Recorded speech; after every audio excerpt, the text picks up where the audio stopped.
ارشاد فرمایا جو اللہ سے ڈرے اللہ اس کے لیے راستے کھول دیتا ہے اور اللہ اس کو وہاں سے دیتا ہے جہاں سے اسے گمان بھی نہیں ہوتا۔ وَمَن يَتَوَكَّلْ عَلَى اللَّهِ فَهُوَ حَسْبُهُ، اور جو اللہ پر بھروسہ کرے اللہ اس کے لیے کافی ہو جاتا ہے، اس کی ضروریات کا وہ خود کفیل ہوتا ہے اور اس کے کام اس کے ذمہ کرم پہ ہوتے ہیں، کو ہو کے دیکھے اس کا۔ تو جو اللہ سے ڈرے اللہ اس کے لیے راستے بناتا ہے۔ حضرت عوف بن مالک رضی اللہ تعالی عنہ الاشجعی حضور کی خدمت میں حاضر ہوئے اور عرض گزار ہوئے کہ میرا بیٹا سالم مشرکین کی قید میں ہے اور میں فاقوں کی حالت میں ہوں، تو فرمایا آل محمد کے پاس ایک سیر جو ہیں، بس اس کے علاوہ ہمارے پاس بھی کھانے کے لیے دنیاوی اسباب نہیں ہیں۔ کہا صبر کرو اور اللہ سے ڈرو اور لا حول ولا قوت الا باللہ کثرت کے ساتھ پڑھو۔ یہ ایسا وظیفہ ہے، ایک حدیث پاک میں آتا ہے کہ یہ 99 بیماریوں کا علاج ہے، اس میں سب سے کم درجے کی بیماری ہم اور غم ہے، یہ دکھوں کا مداوع ہے، مشکلات کا علاج ہے، اور یہ وظیفہ میرے حضور نے بتایا۔ حضرت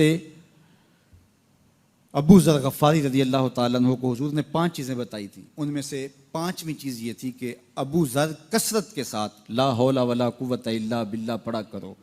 فرمایا عرش الہی کے نیچے ایک خاص خزانہ ہے، یہ وظیفہ وہاں سے آیا ہے، یہ زندگی میں معمول بنا لو، جب پھنس جاؤ مشکلات میں آ جاؤ تو لا حول ولا قوت الا باللہ پڑھو، اللہ راستے کھولے گا۔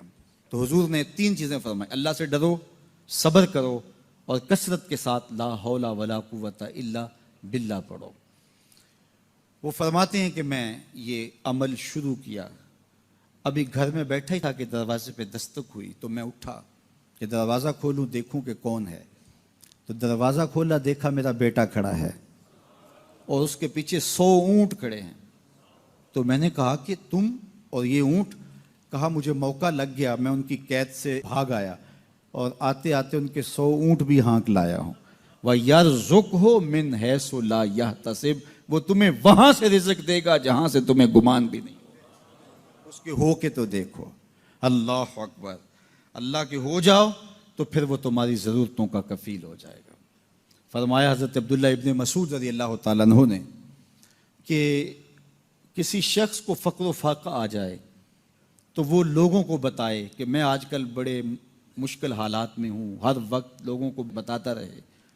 تو اس کی مشکل بڑھے گی، اس کی مشکلیں آسان نہیں ہوں گی اس طرح۔ اور اگر وہ اپنی اس مشکل کو کسی سے شیئر نہ کرے بلکہ مصلی بچھا کے اپنے رب سے کہے کہ مالک فقر و فاقہ آ گیا ہے اور اس کا علاج تیرے پاس ہے، اس مرض کا مداوع تیرے پاس ہے۔ تو حضرت عبداللہ ابن مسعود فرماتے ہیں کہ رسول کریم نے فرمایا جلد یا بدیر اللہ اس کو مالا مال فرما دے گا۔ یہ بھی کبھی کر کے دیکھو، مشکل آ جائے، فاقہ آ جائے، مصیبت آ جائے، کسی سے نہ کہو، صرف اپنے رب سے کہو، پھر دیکھنا اس کی کرم نوازیوں کا می کیسے برستا ہے۔ فرمایا اللہ پر بھروسہ کرنے کا جو حق ہے اگر وہ تم ادا کر دو، وہ تمہیں ایسے رزق عطا کرے جیسے پرندوں کو عطا کرتا ہے۔ ہم تو دکان پہ جانا ہوتا ہے، فیکٹری میں جانا ہوتا ہے، ہم اپنے کاروبار پہ جانا ہوتا ہے، نوکری پہ جانا ہوتا ہے، مزدوری پہ جانا ہوتا ہے، ہمیں پتہ ہے کہاں آج صبح جانا ہے، لیکن پرندوں کو کوئی پتہ نہیں ہوتا کہاں جانا ہے، راس المال بھی نہیں ہوتا،